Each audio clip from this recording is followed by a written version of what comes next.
Namo Bhagavate Vasudevaya. Reading from Srimad Bhagavatam, Canto 6, Chapter 5, Narada Muni cursed by Prajapati Daksha, text number 38. Evam tvam niranukrosho balanam atibhiddharehe parshadamadhye charasi yeshoha nirapatrapaha. Translation and purport by His Divine Grace Srila Prabhupada. Prajapati Daksha continued, thus committing violence against other living entities and yet claiming to be an associate of Lord Vishnu. You are defaming the Supreme Personality of Godhead.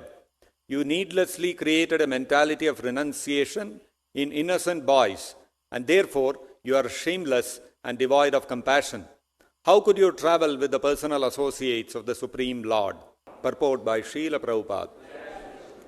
The mentality of Prajapati Daksha still continues even today.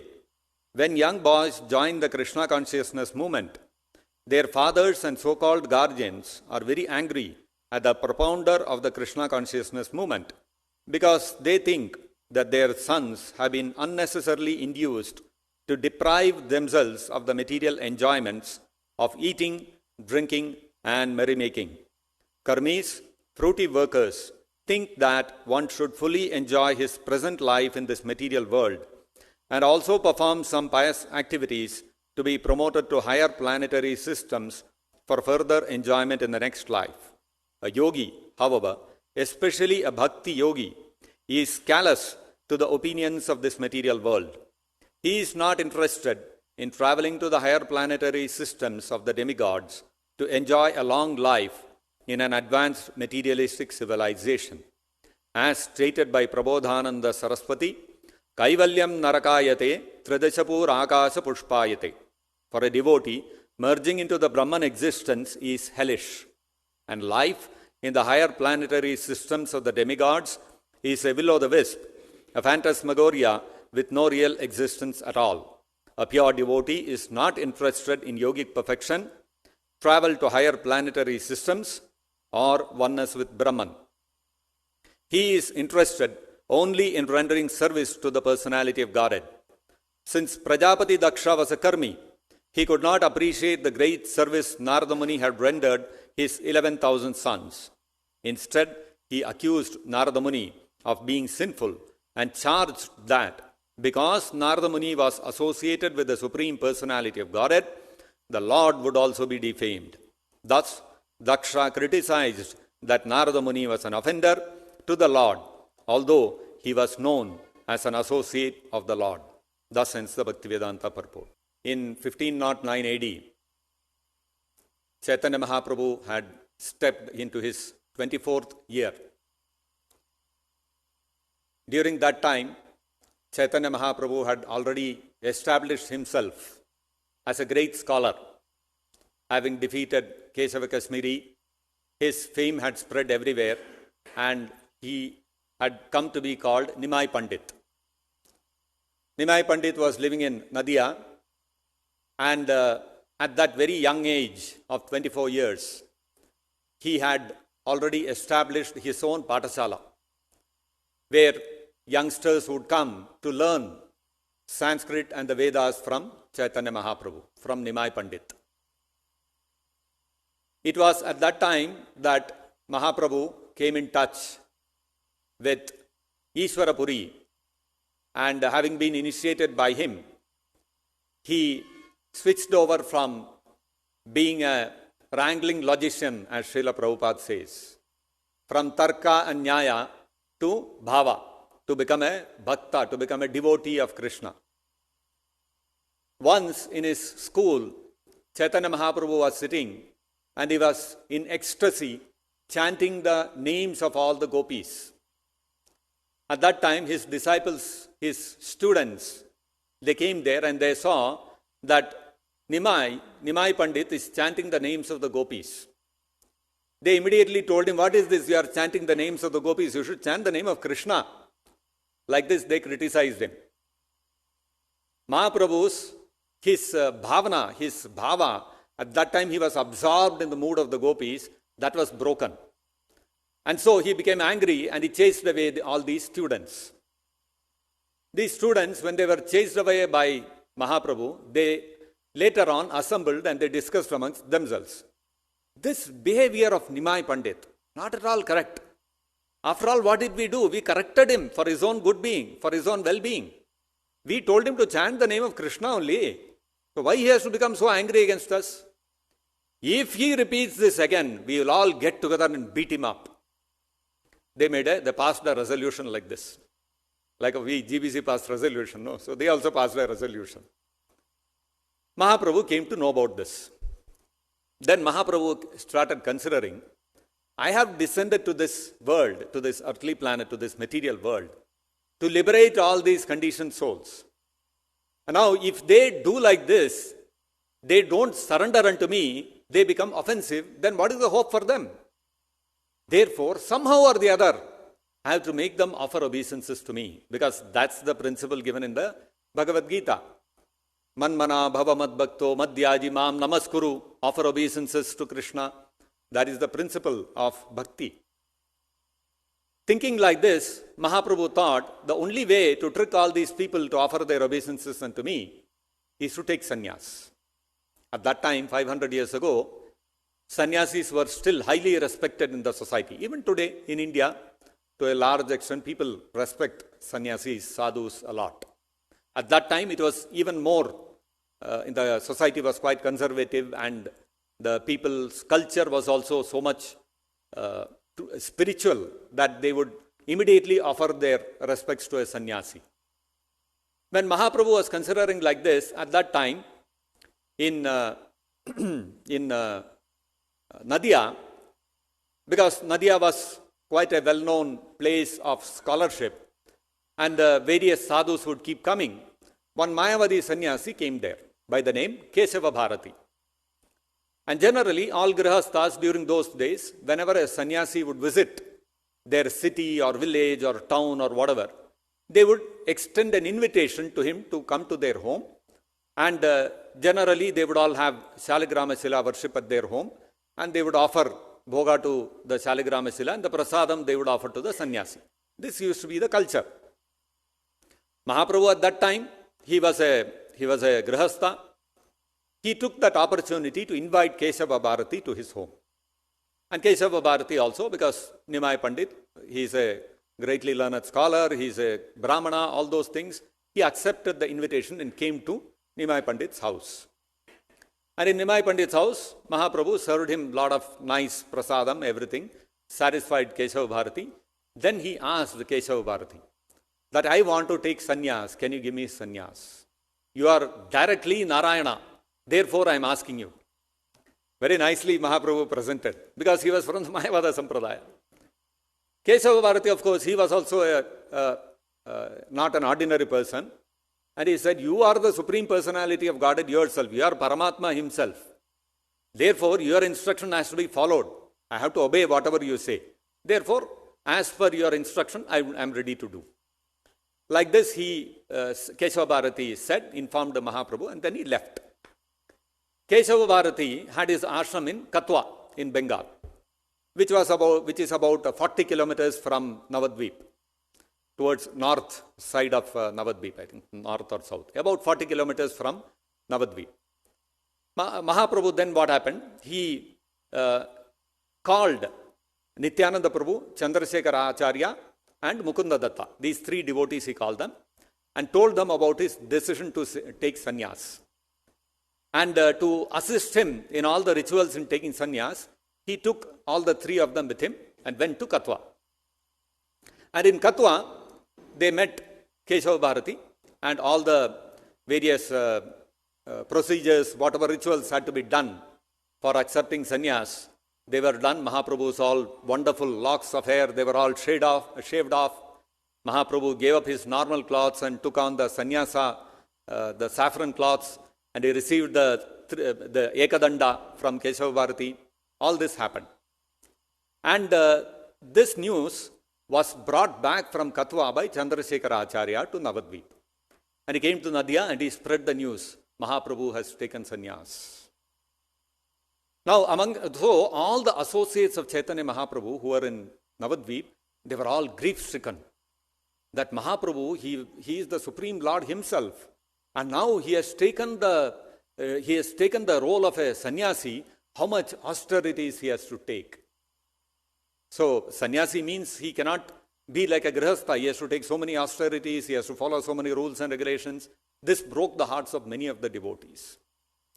One of the devotees was a brahmachari by the name Purushottama Acharya. When Purushottama Acharya heard this news that Mahaprabhu has taken sannyas, he practically became mad. And he became so mad, he said, I will also take sannyas then. And he walked and went all the way to Kashi.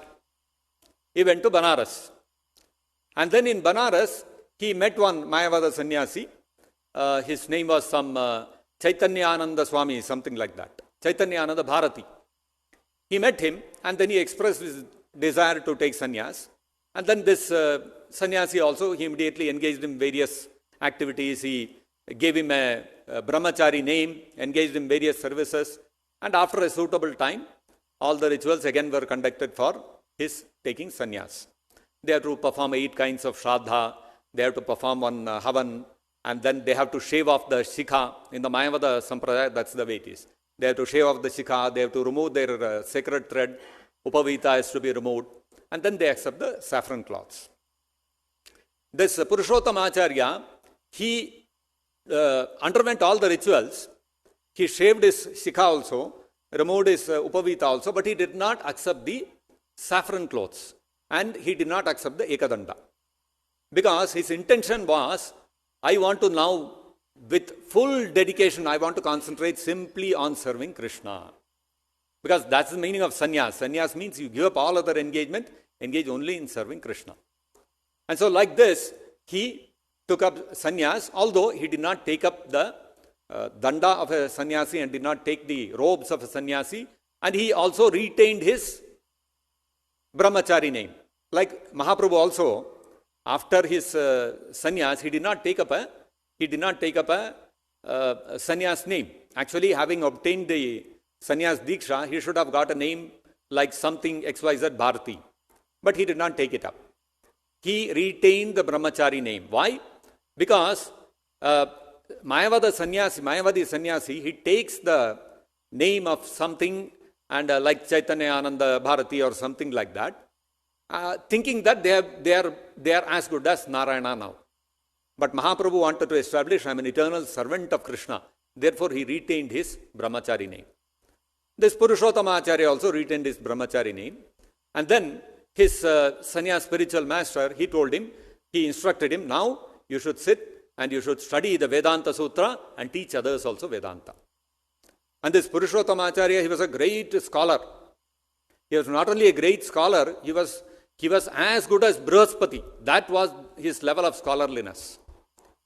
And he had a voice with which he used to sing like a Gandharva.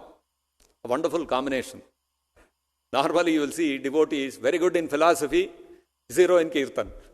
Or they are very good in kirtan, zero in philosophy. So this is a unique combination. Scholarly like Brihaspati and wonderful voice like a Gandharva. Now in the meantime, Mahaprabhu came back from Katwa and then he went to Advaita Acharya's house. He met his mother there and his mother requested him that you please remain in Jagannath Puri so that I can keep getting news about you. Mahaprabhu also agreed and then Mahaprabhu went to Jagannath Puri. Now, and Jagannath Puri, Mahaprabhu made his base and various sannyasis like Paramananda Puri and so many Brahmananda Bharati and all these people, they all stayed with Mahaprabhu. Now, in the meantime, this Purushottama Acharya, after a little while of studying Vedanta Sutra and all that, he took permission from his sannyasa guru and told him that I want to go to Jagannath Puri. And taking his permission, he came to Jagannath Puri. And then when he came to Jagannath Puri, he went to Chaitanya Mahaprabhu and fell at his lotus feet. And Mahaprabhu saw, oh, Purushottama has come. He immediately picked him up and embraced him. And then this Purushottama Acharya cried naturally out of ecstasy he was crying. And he told Mahaprabhu, I made a mistake, I left you and went away. I became mad when you took sannyas. Now I have come back to your lotus feet, I don't want to go anywhere else. Mahaprabhu also very gladly accepted him, and because he was so scholarly, he became a very close associate of Mahaprabhu. And he would every day sing from Jayadeva Goswami's poems and Chandi Dasa's poems and all that to Chaitanya Mahaprabhu. Not only that, anybody who wanted to meet Mahaprabhu, with many people, many scholars would come to meet Mahaprabhu. They would bring their own compositions. They would write some poem glorifying Mahaprabhu or Krishna or something, and they will want to come and submit it before Mahaprabhu, because if Mahaprabhu approves, then everybody would accept it. Like today also, if somebody writes a book, he will go to some luminary, some celebrity and get a foreword saying that, oh, I have read this book, I recommend this to everyone. Then the book also will sell well. Similar way, many people used to come and take Mahaprabhu's this one, approval. Mahaprabhu made a system that anyone who comes with this kind of literature or any composition, they would have to first go through this devotee, Purushottama Acharya. Why? Because he was a great scholar and he would analyze everything, whether it is properly as per Mahaprabhu's Vaishnava Siddhanta. There should be no rasabhasa. Only after he clears, Mahaprabhu would hear. So by now you would all have guessed who this person is. Swarup Damodar. How did he get the name Swarup Damodar? Because his sannyasa guru gave him the brahmachari name of Swarupa, and Mahaprabhu added Damodara to his name.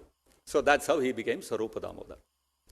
So now the point what I wanted to make was, Swarup Damodar, when he came and offered his obeisances to Chaitanya Mahaprabhu, he composed the words glorifying Chaitanya Mahaprabhu, which is described in the Chaitanya Chandrodaya Nataka.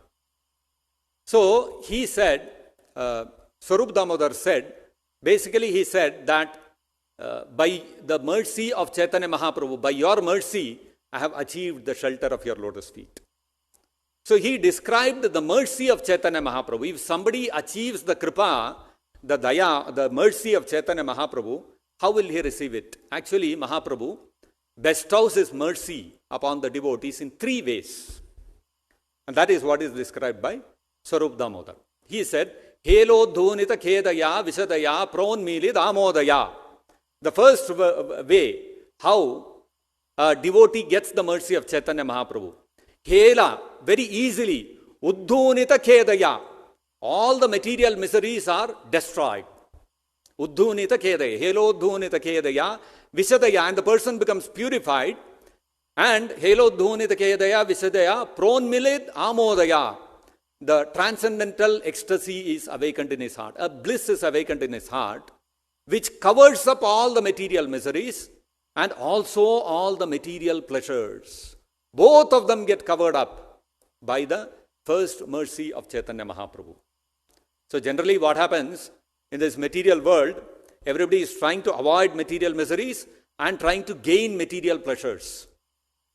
So like it is being described here in today's verse also, Prajapati Daksha is concerned that his sons have been deprived of the opportunity to engage in sense gratification. When a person receives Mahaprabhu's mercy, he is no more attracted to material pleasures. Generally what happens is, our whole life we spend in trying to acquire material pleasures. We go to college, study very hard. Why? Because I want to get good marks. I should stand, I should get my academics should be good. So we work hard, 2 years, 3 years, 4 years, doing our engineering or whatever, 5 years in case of doctors, study hard, write all the exams, day and night, burn the midnight oil, and get good marks. Finally, at the end of it, we get a degree. And finally, when we come to the final year, what happens? We start looking, where are the campus interviews? We start preparing for the campus interviews. I should get a good job, well-paying job. And then when you get a job, you start working hard. I should work in such a way that at the end of the year, my annual appraisals are good and I get either an increment or a promotion. So like this, we keep working hard. All of us have gone through this. When we were studying, when we were in college. But suddenly, when we read Prabhupada's books, what happened? All that went out of the window. All that passion we had for studying, getting good marks, getting good job, what happened to all that? All simply vanished into thin air. Now, we have all become devotees. Most of you, you are all temple devotees especially. You have given up all that. No more you are interested. Outside, your friends who studied with you, they would all be in some good job. They will all be trying to go abroad. Practically, we cut off all relation with them. We are no more in touch with them. Where they went, what happened? Nothing we have got to do with them. What happened? We were also like them, studying hard, looking for a good job, good degree, all these things. But somehow, during our first year, second year in college, some devotee came and gave in our hand one book of Prabhupada. Over, all these things vanished. How? Because when we come in touch with the instructions of Prabhupada, Prabhupada is directly bestowing the mercy of Chaitanya Mahaprabhu upon us. And what happens is, our desire for material happiness vanishes. Just like it happened with all these 11,000 sons of Daksha Maharaj. Daksha Maharaj is thinking, somehow Narada Muni has brainwashed these my sons. And they are not aware what they are getting into. Later on they will regret that they missed all this happiness. Just like our parents also thought when we joined the temple. Our friends, our relatives, all of us. What is wrong with you? You are studying so well. I have applied for this GMAT and all that. You also write, you also come with me. We will go to the US. What are you doing here? No, I are no more interested in all these things. Somehow ISKCON people have brainwashed these guys. Nobody brainwashed us. Mercy of Chaitanya Mahaprabhu, it doesn't appeal to us anymore. What was our life and soul at one point of time, no more appeals to us. So this is the first mercy of Chaitanya Mahaprabhu. Helo dhunita kedaya visadaya pronmili damodaya. Now the second mercy, Samyat Shastra Vivadaya Rasadaya Chittarpiton Madaya. So Sarup Damodar says the second mercy of the second manifestation of the mercy of Chaitanya Mahaprabhu is, what it does is, Samyat Shastra Vivadaya. The scriptures, if you see, there are so many contradictions in the scriptures. Like one person, one devotee in Chennai, he was telling me, he met a donor, spiritually inclined donor. And that donor was telling him that he normally would listen to a Mayavadi scholar giving classes. He would normally attend all those lectures of this Mayavadi scholar. And when he came in touch with this devotee, became a donor of our temple, he started hearing a few of our lectures also. So this donor told this devotee, this XYZ Mayavadi is there, he is a famous orator. Whenever I hear him talk, in one lecture he will talk about Lord Shiva, and I'll feel Shiva is supreme. Another lecture he will talk about Ganesha, I'll feel Ganesha is supreme. Another lecture he will talk about Durga, I'll feel Durga is supreme. But when I hear your lectures, your ISKCON lectures, you people are very clear. Krishna is the Supreme Personality of Godhead. Every lecture I hear, this is the only thing I get. You see, you go to other scriptures, you go to other sampradayas, you will get confused. Who is the Supreme Person? You cannot ascertain. But when you get the mercy of Chaitanya Mahaprabhu, all the contradictions in the scriptures get reconciled. And you are able to understand that what is the essence of the scriptures. Krishna is the Supreme Personality of Godhead. Firmly gets established in your heart. And not only that, Rasadaya, what happens is, the transcendental mellows get revealed to us. So how do these transcendental mellows get revealed to us? You see, what happened was, yesterday, I had gone to Lalita Shri Prabhu's home. Wanted to take some association from Prabhu. And when I went to his home, I met his mother also. Very elderly mother, 87 years old. Very elderly. She is hardly able to sit up in the bed. And I was talking to her. She is also, I believe, initiated and from our temple. And a very nice lady, very devotional. And whole life, in their home, they had a Shaligram Shila also when Prabhu's father used to be there. He would worship the Shaligrama Shila. So that kind of family, very devoted, and she was telling me that she has read the Nalayara Prabandha and all those kind of things. Sri Vaishnavas, they have a lot of literature like that. And then the bed where she was lying down, it was next to one cupboard where all the Prabhupada's books were also there. Then she pointed out the Bhagavatam and she said, I've read all the Bhagavatam also. When she said that, there was a smile on her face and she looked happy. And then next to the Bhagavatam set, there was one set of Chaitanya Charitamrita. She pointed that out and said, I've read the Chaitanya Charitamrita also. Her face became really bright and her eyes were really bright. And she was saying, I have read the Chaitanya Charitamrita.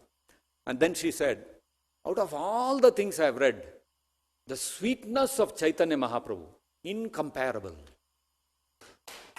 See, this is the second mercy of Chaitanya Mahaprabhu. Chaitanya Mahaprabhu will reveal an ecstasy, a nectar in reading the literature of Chaitanya Charitamrita and Srimad Bhagavatam. Actually, for us, Srila Prabhupada and Mahaprabhu also gave only Bhagavad Gita, Srimad Bhagavatam, Chaitanya Charitamrita. Sometimes we may wonder, why not other literature also? I was speaking to another devotee, another brahmachari, and we were discussing about other scriptures also. And he was saying, he was talking about reading Mahabharata, Ramayana and all these things. And I was telling, but whatever you tell, the sweetness of the Bhagavatam, you cannot find in the Bhagavatam is so interesting. You cannot find that kind of engrossing thing in the Mahabharata and Ramayana. He said, no, Prabhu, how can I say that? Mahabharata also so many pastimes are there, so many things are there. Ramayana also so many things, one plot, then another subplot to the subplot, so many intricate things. I said, story-wise, it may be very interesting. But if you take the verses of the Bhagavatam, or you take the verses which are described in the Chaitanya Charitamrita, they are imbued with such nectar, such sweetness is there in every verse, that once you read them, you read any other literature, you read Mahabharata, Ramayana, so dry. If you have really relished Bhagavatam, reading Bhagavatam once, like that is different. But if you relish the verses and read them, after that you take up any other literature. You take up Ramayana, Mahabharata, few verses you read, that's all. Because, one devotee one time asked me some doubt from the Mahabharata or Ramayana or something. So I picked up the original Valmiki Ramayana, original Mahabharata and read those Sanskrit verses. Few verses I read. Specific to one particular pastime to be able to respond to that devotee. And I was comparing the verses that are there and the kind of bhava that is there in the Bhagavatam. You know why? Because if you look at Ramayana is written by Valmiki Rishi. Mahabharata written by Vedavyasa. When both of them wrote these literatures, they were in the mood of Audarya, in the mood of Aishwarya. So when you read this literature, you get the sense of awe and reverence to the Lord. Now Bhagavatam, although it was compiled by Vedavyasa, it was actually spoken by whom? Shukadeva Goswami. Therefore, in the very beginning of the Bhagavatam, what does it say? Nigama kalpataror galitam phalam shukamukhad amruta drava samyutam.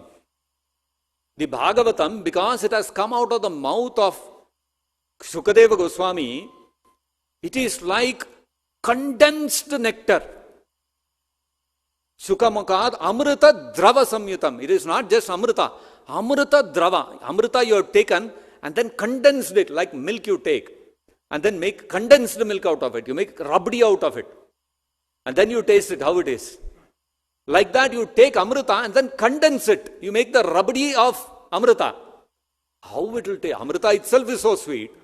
Now you take a rabdi of amrita, how much sweet it will be. So therefore, the Bhagavatam in the very beginning, you see this verse itself, how much nectar is there in this verse. Shukamukad amrita drava samyutam pibata bhagavatam rasamalayam muhuravo rasika bhuvi bhavukaha. So if you are really expert in tasting rasa, transcendental mellows, no other literature can satisfy you. And conversely, if you have tasted the nectar of Bhagavatam, no other literature will attract you. This is the reality. See, this one verse of the Bhagavatam, so much nectar is there in that. And look at this verse which Swarup Damodar has also composed, which is given in the Bhagavatam. How beautifully he is describing. Samyat Shastra Vivadaya Rasadaya Chittarpitonmadaya. So what happens is, when we attain the second aspect of Chaitanya Mahaprabhu's mercy, what happens is, all the contradictions in the scriptures are reconciled, and we are able to relish the nectar in the essence of the scriptures, nectar of Bhagavatam, Chaitanya Charitamrita, etc. And because of that, Chittarpitonmadaya, our chitta, our heart, Unmadaya, becomes jubilant. Just like today morning, we were having kirtan. Everybody was jumping up in the air, leaping in the air. How are you able to do that? There are so many other visitors also who came to the temple. They were also watching the kirtan. Were they jumping? At the most, they will stand and they will clap. They cannot jump and leap. But our devotees, they will be jumping, flying in the air. How? Because heart has got filled with a certain kind of jubilation, which is not there in ordinary people. Therefore, they cannot jump and dance like us. They will only stare. What is these guys madly there? What is wrong with these guys? But for us, when kirtan starts, we cannot control ourselves. Why? Because Chittarpitonmadaya, the Unmada has started in the heart. Just a small drop only it has started now. We are not still, if that river, that ocean of Unmada starts overflowing in the heart, then finished. Then you will become really like madman. But even that one drop of Unmada has got revealed in the heart, because that is the second bestowing of mercy by Chaitanya Mahaprabhu. And then third aspect of Chaitanya Mahaprabhu's mercy, Shashvat Bhakti Vinodaya, Samadaya, Madhurya Mariyadaya.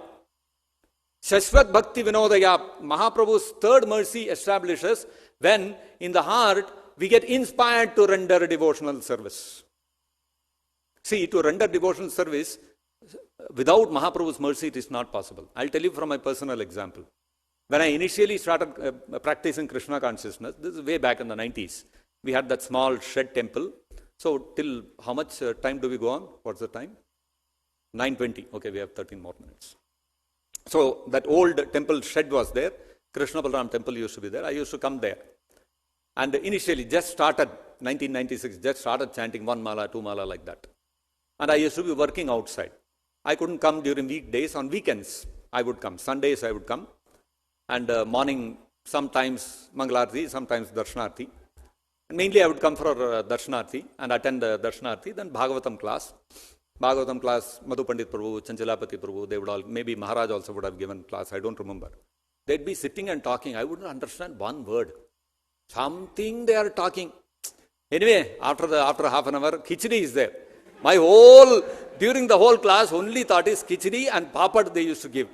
I don't know whether they give papad nowadays, but those days, that papad and khichdi, I would be waiting for that. What that speaker is speaking, I have no idea, no understanding. Something and all speaking, cannot understand. Because, so sinful. So cannot understand what the speaker is speaking. Simple philosophy only, you are not the body, you are spirit soul, Krishna is supreme. Cannot understand. Why? Because Mahaprabhu's mercy is still not manifested. And then what happened? One day, every Sunday I started coming. After a few Sundays, nicely after the Bhagavatam class, didn't understand anything as usual. Sat down, enjoyed the khichdi, then got up, washed the hands, and I was stepping out of the temple hall. Those days, in front of the Krishna Balaram altar, we used to keep one screen, and the temple hall itself, prasadam would be served, because that was the only facility available. So I washed my hand, and I was about to go. One devotee, one congregation devotee, he was a North Indian, short person with a specs. He suddenly called me, "Hey, Prabhuji, Prabhuji, Prabhuji," he said. I didn't know him, only facial recognition. A few days I have started coming. I said, "What?" He said, "Please come. Some service is there." Service? I said, "What service?" "All the mats, devotees have sat and had prasadam, we have to wind it up. So pick it up." I said, "What? Pick up the mat?" Yeah, this is such an insult to me.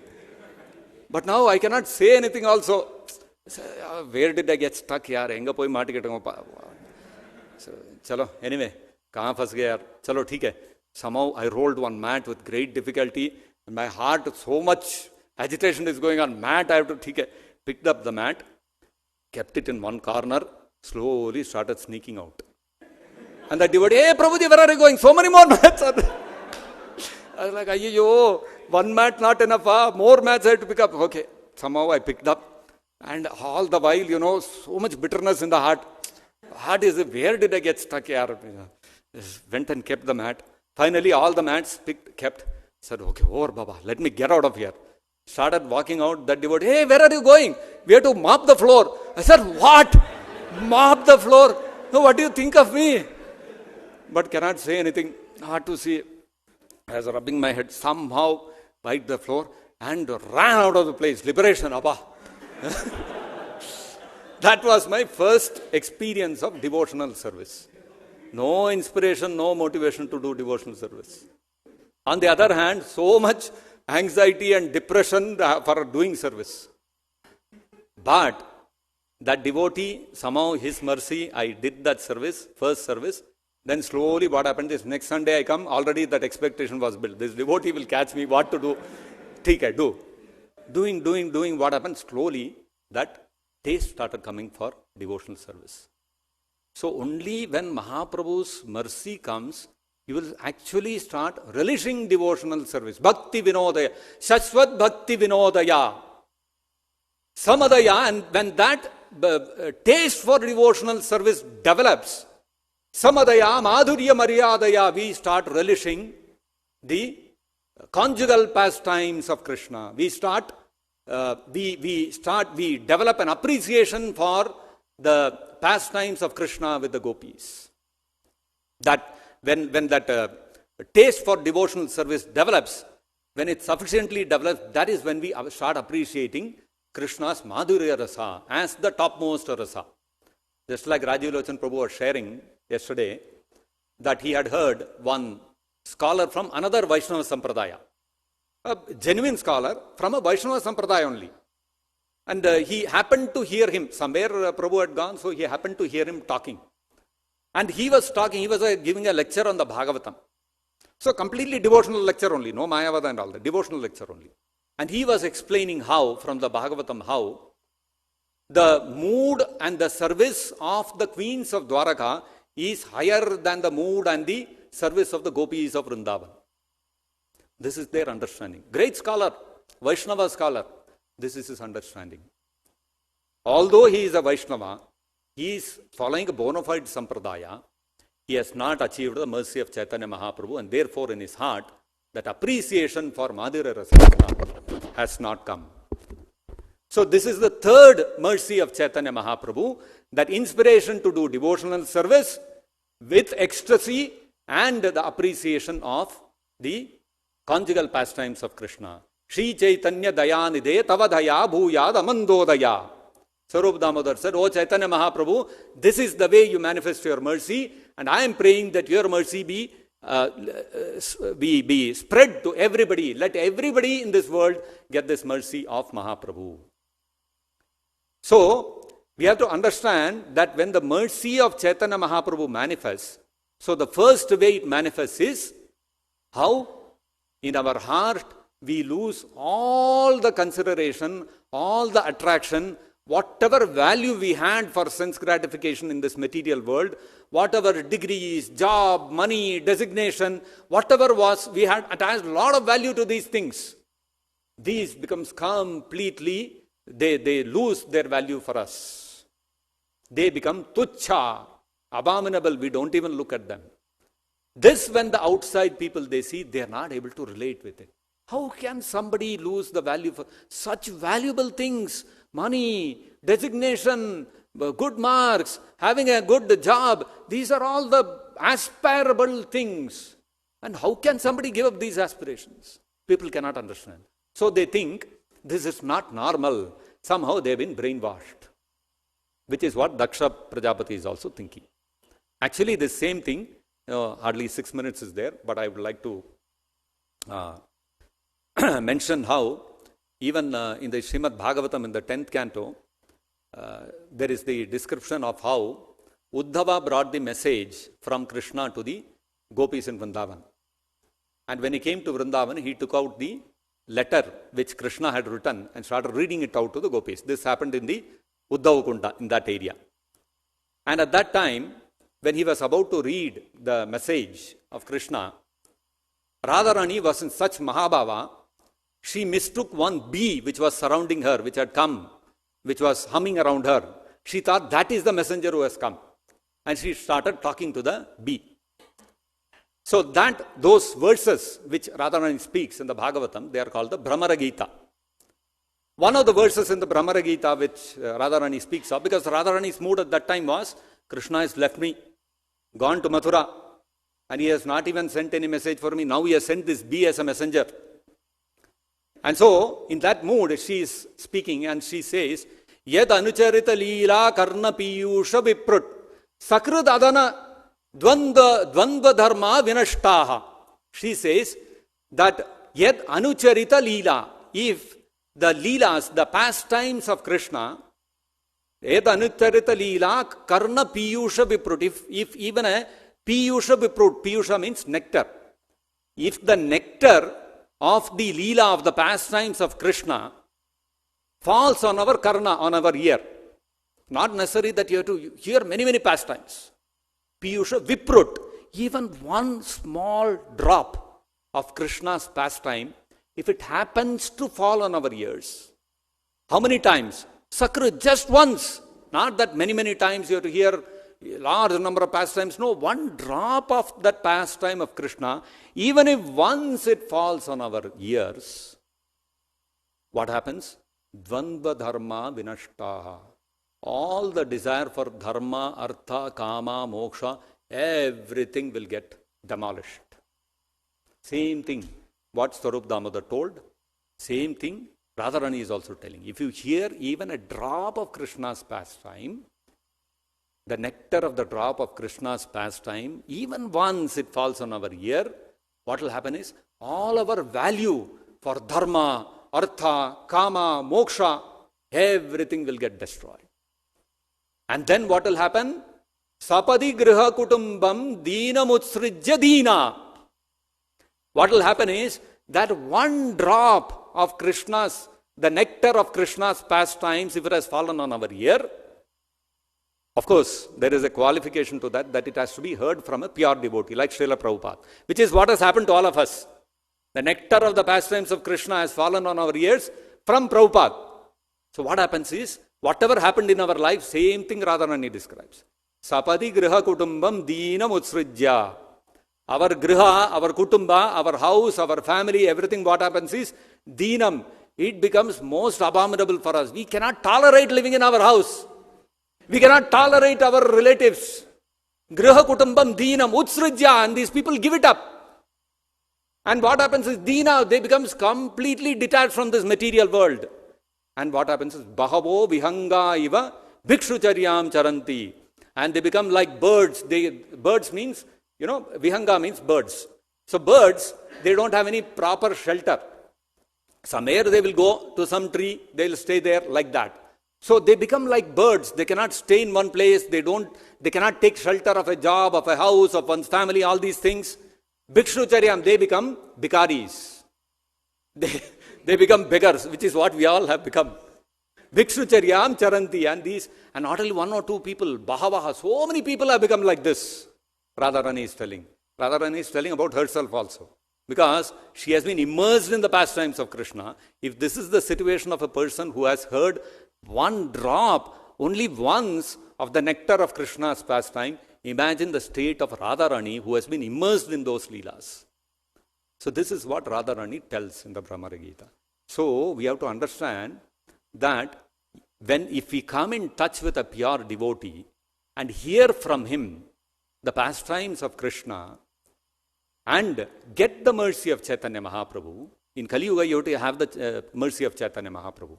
In the earlier ages, like we are seeing, directly Narada Muni gave the mercy of Krishna, and so all the 11,000 sons of Daksha, they also became like us. Bhikshucharyam charanti, Vahangaiva Bhikshucharyam charanti. They all became bhikaris and went. They said, we don't want Daksha, we don't want Prajapati, we don't want anything. We want only Krishna.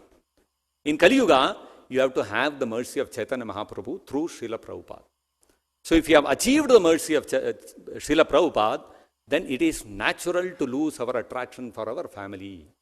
So it is not something odd that has happened to us. This is the way Chaitanya Mahaprabhu's mercy is bestowed at the first step.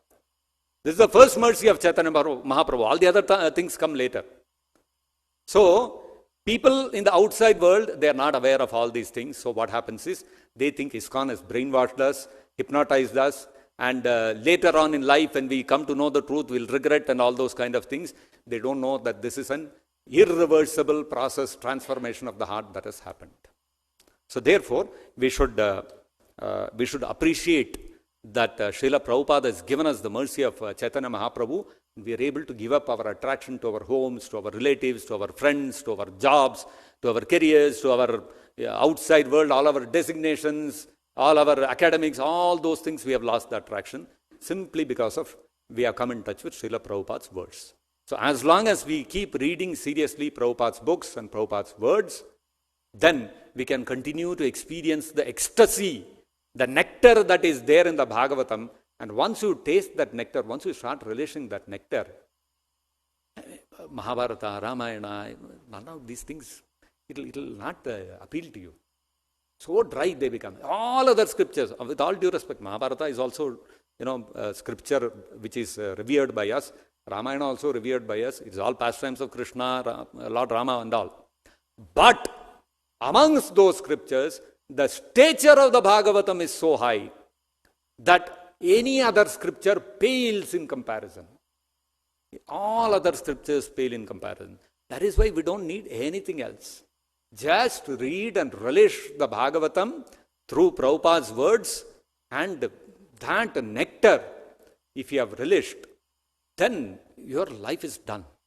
You will forever remain free from attraction to the material world. So I'll stop here. Sorry for exceeding the time. Grantaraj Srimad Bhagavatam ki jai. Jagat Guru Srila Prabhupada ki jai. Nitai Gaur Premanande Hari Hari.